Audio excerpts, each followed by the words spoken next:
still in Locarno, and I have another last minute interview. Actually, there's gonna be a second last minute, that's now the third last minute interview tomorrow, but this is the second one, and it's with a great director who is she only has her second film directed yet, and it's already so great. Alice Lowe, hello.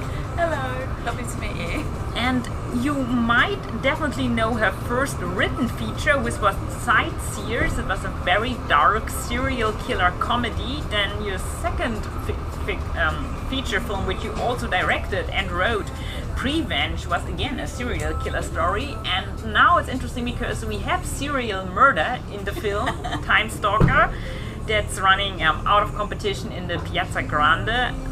But you get serial killed. That's right. I thought it was about time that it was my turn.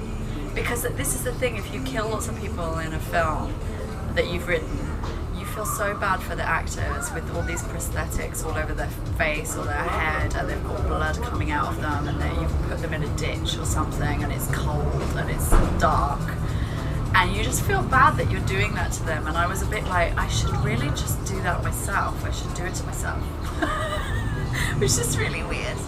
But yeah, I thought it was about time. And that sort of gave me the idea. I'd had the idea swimming around for a long time, but once I sort of had this idea of like someone who dies multiple times, I just thought it was a fun way. And I love prosthetics, I love effects. So it was a way of still keeping that in without it just being a serial killer movie. And it's kind of like a genre or horror turn on Orlando, because we have this woman who gets reborn again and again. Of course, we know that Orlando in Virginia Woolf's classic doesn't get reborn, they just stay young forever. But there's a kind of same principle that this person moves to several relationships, romantic, and they're always the same, and she always ends up marrying the same guy but being in love with the same guy who doesn't notice her much and doesn't see her. And so the literal main character, Timestalker, is Agnes, which is played by you. So why did you come up with this very funny satire of heterosexual love and romance? I think it's just when you've been so dominated by these narratives growing up that you're just like, it's the same story over and over again. And you know, it's only when you're trying to write your own sort of idea of a romantic story that you kind of go, why do we stick to these stories? And they're so damaging in some ways, you know, that it's the script that you're supposed to follow. And we never know what happens to Snow White at the end of her story. Maybe she goes to the prince's castle and they just don't get on, and he's like, I really don't like this way you smell or whatever, and she's like, I hate your snoring, or I don't know. We never see the reality of that. It's just like the end of the story, end of that character's story. She met this guy, she was happy forever, and of course it's nonsense. And it's just really hard to kind of go, well, how do you escape from that narrative? And I think it's really hard to just throw it away. You have to kind of go, well, for me it was like, well, let's start with a character that sort of believes in that narrative and then fights her way out of it, you know, and escapes this kind of sense of a trap. But even then, does she escape it? I don't know. I think there's always a double bind for female writers where you're sort of like, I know what the story is, I know what I'd rather it was, but is the reality that you get to escape it? Quite often you don't. It's a bit of a fantasy, you know? Like, I find this with sometimes modern day versions of like Little Red Riding Hood or something, that at the end, Little Red Riding Hood, she kicks the wolf and she destroys him and she fights her way out and the wolf doesn't get her. And that's the new version, so it's not scary for children that he eats her. And you're like, well, it feels a bit victim blaming or something. Like, what you're saying that women should just be able to fight everybody off. Like, it's so easy to fight the wolf. It's not easy to fight the wolf. The wolf is quite scary and strong and violent. And so I think that you get to a point where you're like, I could write the fantasy, but is it any fairer to female characters to kind of show that they just escape and it's fine? And I don't want to be too spoilery about the film, but for me, you can watch the film in two ways. You can believe the fantasy, or you can be cynical when you watch it. And I kind of like that people can make that choice when they're watching the film, which ending they think. also you get to try on a lot of great costumes because as your character moves through the ages, there's always a costume change, and we have always the period pieces with the most outrageous fashion. Like we have medieval ages, we have the Rococo period, we have the 80s, so we always have like big hair. Yes. I mean, I just love wigs and makeup and costume, and I think this is some of the thing about being, as an actor, I love all of those things as well, but sometimes those departments get quite neglected in films. Like, it's almost like, get out of the way! A lot of makeup artists talk about this, that people get quite angry on set that they're taking their time doing something. They're like, get out of the way! But then if it's lighting, oh, that's really important. Don't rush the lighting person, that's important, And a lot of makeup artists talk about how unfair that is because makeup isn't as respected sometimes. And I'm like, I'm going to put that right on my set because makeup is huge for me. And I mean, I'm not going to deny it, I just put stuff in the film that I love. It's just like, am I allowed to get, if I'm going to make a film, which is so rare, to get to make a film, such a rare privilege, I was like, I think I'm just going to put everything I love in it and everything that I want to film. And that's going to include like these big transformations and for me it's like a chocolate box of a film. There's lots of different things in it that I'm like, this is enjoyable, it's fun, it's like fantastical. And I think a lot of British films, partly because we don't have much budget to work with, don't even try to do fantasy or fantastical stuff. Even though we have so much talent in the country, like so many amazing creative people, and we almost don't use them. I don't understand why. So, I mean, we just had an amazing team. I absolutely love our head of department, makeup designer. She's a genius, and she just like created these incredible looks, and we just had the most fun. She loves the 80s like me as well. So we would just be sending each other pictures of like, have you seen this? Have you seen this? Like, what about this idea? What about this idea? And, really creating looks that are based on real historical stuff, but also just, I was like, but we can also break the rules completely and, do our own thing. And I just love to work in that way, in a very organic, creative way, which I think is becoming a little bit endangered now with film and television. It's like there's a lot of executives you have to get an idea past. If you're working for a streamer or something, it's like if one of them says, I don't like that, it's not going to happen. Do you know what I mean? So I think a lot of people in the industry talk about creativity is rare to find in the industry. So again, I'm like, that's why I make films, is I want to be able to be creative, but it's something you have to fight for a little bit, to protect that, I think. And how did you choose the periods which are picked in the movie for those stories? You already said you loved the 80s, so it was probably the first one to get in there. And how did you pick the other ones? Well, there's two versions. Like, one is that like I chose romantic eras that were sort of about romanticism in its different forms. So, say religion, fanaticism, rock stars, poetry, literature, the romanticism, individualism, which these particular eras, that was like a new thing, And for me, they're just all eras that I'm like, I love these eras, but they're also eras that have been foisted upon me as like, you should love this era because it's Cinderella, or you should love this era because it's women in bonnets, Great, what's not to love about women in bonnets? I mean, who doesn't love them? I love women crazy. In bonnets. I was directing in a bonnet, which I feel really proud of myself, that I'm like, setting the bar quite high here. I directed in a corset and a bonnet, everyone should try it at least once. But for me, there's that's the intellectual reason of like, it's about romanticism through the ages and the way that women would sometimes be, enslaved to those narratives. But on the other hand, I just love those eras. So for me, it's like cinematic wish list of like, what do you want to put in a film? What I've always wanted to film a masked ball. Like, that was just one of my like bucket lists. Like, if I never get to do another film, at least I filmed a masked ball. I love things like I mean, my influences for this film is like a huge Pinterest board that it has thousands of images on it. So I was kind of like, I want to do that, I want to do that, I want to do that. And I think we only compromised on one or two. I did have like a Russian character who was going to be in the snow with a train and stuff, and we just couldn't afford to do it. Like an Anna Karenina story. So I'd love to have, there's stuff in there that we couldn't get in there, but generally it was stuff that I was just like, I just want to be able to do that. I don't know if you're allowed to say that as a creative or as a director anymore, but I just wanted to do it because it was fun.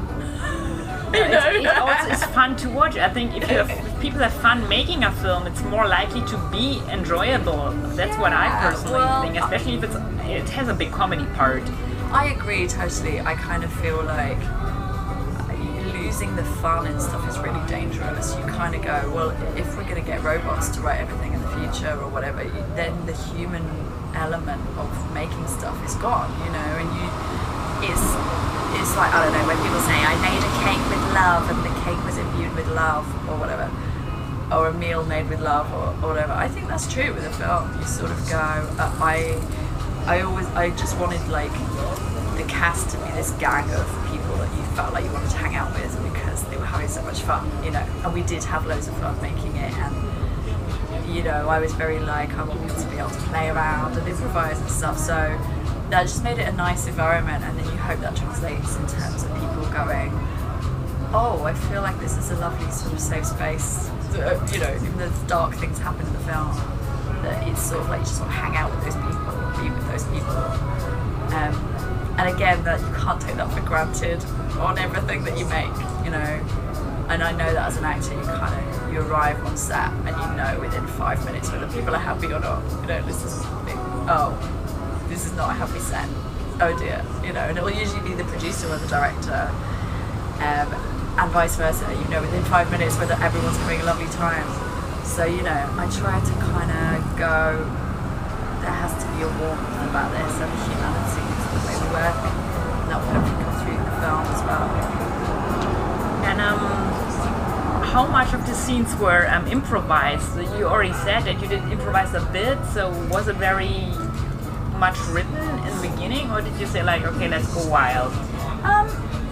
I never say let's go wild because, you know, you have to do so much slavish work on getting the plot to work that you're just like, oh my god, it's like a game of Jenga. If you pull out too many bricks, the whole tower collapses. You can't just go. I think some people think that about improvisation, that you just pull the whole thing apart, but actually there's plot points that we had to go for. But then there'll be certain, I call it like structured chaos, where you go, well, this is the scene where we can improvise, but this is the scene where we can have fun, and that there would be choice bits. Like for example, there's a bit where I'm talking about the bird, you know, and Scipio is saying you're a caged bird, and I'm like, what are you talking about? And anyway, that was improvised, you know. And that was just like a fun thing where I just went, let's just shake the scene up and just change it a little bit. And it ended up being really one of my favourite parts. And actually, there's a scene with Scipio as well where he's drawing throughout the film. He does drawings of what's happening because it's almost like a witness to stuff happening. And Scipio is this great character. And my production designer, who was like looking after the props, she's like, is he seeing his drawings that he's done? And I was like, no. And I'm sort of thinking, wow, they must be amazing. And I look at these drawings, they're like these stick men and stuff. And I was like laughing so much. And I just said to Jacob, can we use them in the film? And he was like, yeah. And so like that was improvised, the thing where I sort of say to him, and he's like, do you want to see my drawings? And I'm like, oh, they're really good. And it makes me laugh every time because I'm like, knowing that that was just a silly idea and you put it in and like no one would script that. Yeah, but it works amazingly well, you know, it feels like totally organic. Yeah, and it's improvised, and it's like one of those things that I feel like so much magic gets lost because people don't recognise the thing happening right in front of their eyes and go, let's just put it on screen. It's great, and there's a lot of that in the film where I'm like, oh, this is good. You know, instead of going, oh, it's gone wrong, I didn't want that there, you go, maybe that's interesting, but that's there. We'll use it, you know. There's a lot of that.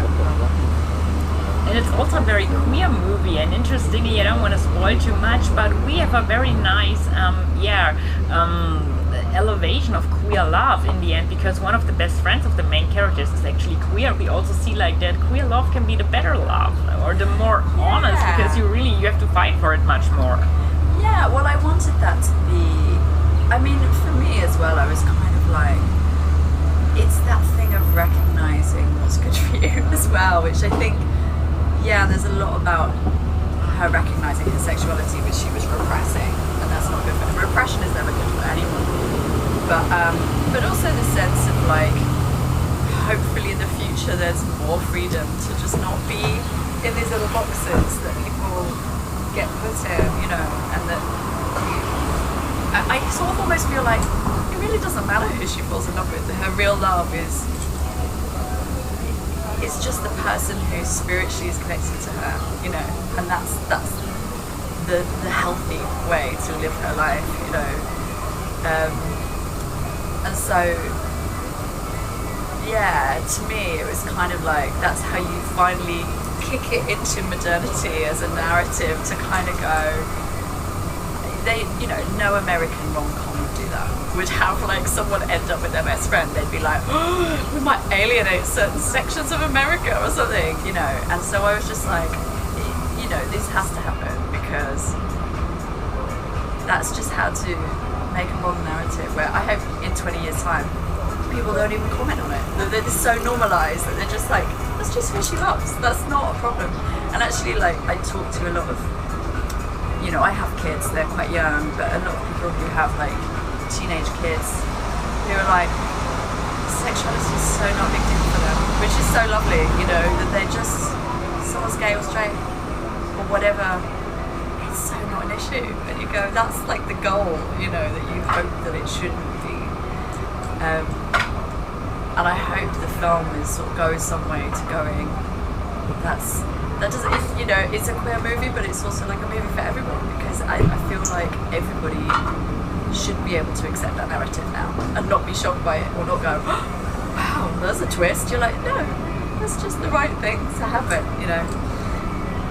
You also have a lot of kind of like splatter moments in it. Was there a point where you wanted to make it like a splatter comedy or a more horror movie? Because that's what you've done before, and it still has some very dark elements. It does. It's interesting, isn't it? Because I think a lot of people, once you've seen one death and you realise she's going to come back, the deaths become less shocking. And I think there was something interesting in there that I wanted it to have a cartoony sort of element to it, that it's not so gory that you, I don't know, that you're, I don't know, it's a fine line. You know, in the edit, in the writing of it, you're always balancing the tone. Like, we could push you really, really dark and really, really violent. And does it then make it harder for her to come back, or for you to accept what's happening? And I felt like I didn't want to push it into a place of a woman being needlessly exploited and abused. You know, it was not about that for me. I kind of was like, it's not an exploitation film, even though I'm exploiting myself, I suppose, because I'm killing myself. But I just really wanted it to still feel that a woman could be in control of being funny and dying, and it not having to be then edging into tragedy. That we could tell those narratives, and it's still, you know, why can't I do what like Monty Python is doing, or what, you know? I just, sometimes it frustrates me that like it becomes political as soon as you, as a female director, like sometimes I like it, but sometimes it irritates me. You know, that I'm sort of like, you know, she could die, and it's not that I'm saying that all women get killed by their husbands. I'm not saying that. Do you know what I mean? I'm sort of going, this is a quirk of what happens to her, you know? She's just one person. She's not all women. I'm not trying to make statements about all, you know, all women, and I think it was just really careful balance that we had to get, you know. So we slowly have to move to the end, but one more question, like we just talked about, like doing so many things, like does it ever get too much, like directing, acting, writing, costumes, makeup, all that stuff where you're involved? It does. I mean, when it's my own projects, I'm so fully invested, it doesn't feel like work. It's more because I get involved in lots of different projects in different ways. So like I'm here in Switzerland and I'm getting an email about an animation that I need to look at the storyboards and check, and then I've got something else I'm directing that I've got to listen to audio files, and then I've got 2 young children, and so yes, it does get too much. And sometimes I have to remind myself, you should just focus on your own projects. But you know, it's difficult. It's a financial balance as well. I'd love to just be making my own stuff, but I think as an artist, realistically, it's very hard to be in that position. I wish I was. Fingers crossed, like 2 years time, I'll come back here and I'll be like, yeah, I only do my own stuff. I'm like Jorgis Panfilmos now. That would be my goal. I just get to make whatever I want back to back.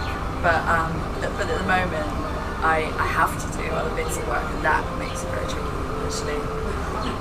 But yeah, fingers crossed that I don't have to do that. So I hope I see you here again in 2 years' time. Thank you so much for the interview, Alice Lowe, and you're gonna hear me again, guys. I have to cut it short because before they cut me off.